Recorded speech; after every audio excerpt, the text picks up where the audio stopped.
needed to feel a certain way. And I think that goes back to the conversation at hand, right?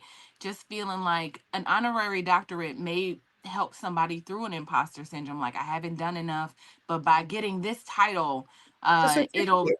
validate whatever it is that is lacking inside of me. And I think it's an inside job. I mean, if we go back to imposter syndrome, it's an I inside respect job. the title. I There has respect to the be titles. I don't. a I don't belief. need the title. Just gotta believe it. Like, believe that, I don't know if it's a worthiness issue, but I definitely think like you deserving to be in a room is just like, you can affirm yourself until the cows come home. You could wake up and be like, I am enough, I am great, I am, but there's something you got to figure out how to believe it. Like, Right, how do right. you really like believe what you're saying? Constance, what would you advise for someone Yeah, that maybe did not believe? Like, how do yeah. you develop belief? Yeah, man, that's a great question. And I think it Mm. is all of those things. I think it is the affirmations, it's the doing the work, it's the believing. So, for example, somebody who used to work for me, my assistant who had been with me for like 15, 16 years, she may be even watching this because she watches this all the time. She loves you, Miss Black Hollywood, by the way. Hey Uh, girl, hey, I love you too, love.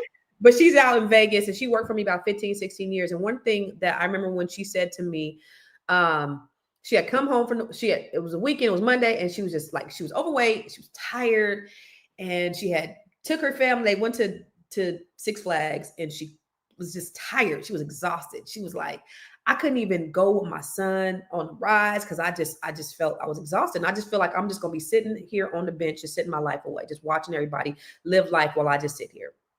God, she felt hopeless, she felt helpless.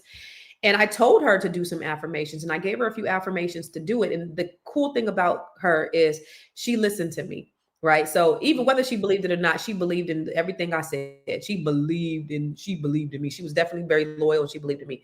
So I said, I want you to say these three things. And so I was like, you gonna do it? She was like, yeah, I'm gonna do it. I don't want to do it, but I'm gonna do it. So then we'll do it. Next day she come to work. How'd it go? She's like, I did it. I hated it. I didn't believe it, but I just did it anyway. And so she just kept doing it. I told her in the morning, look at yourself in the mirror. At night, look at yourself in the mirror and just keep saying it, keep saying it, keep saying it. Mm, And at some point, she didn't even realize when it clicked, but at some point it did click. And then mm, she started to believe it. Because mm, understand that life and death are in the power of the tongue, right? That is biblical. I always say, I have a shirt that says, speak life because your words are prophetic. The that's right. things that come out of your mouth into the universe, they mean something. And so they will trigger something in the atmosphere, in your spirit, in your mind, body, and your soul.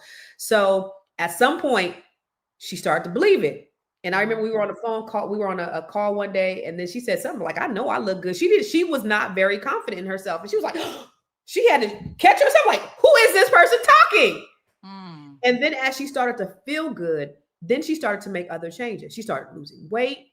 She mm, started, her health got better. Like she got rid of her diabetes. It was all of these things that happened just because she had that belief.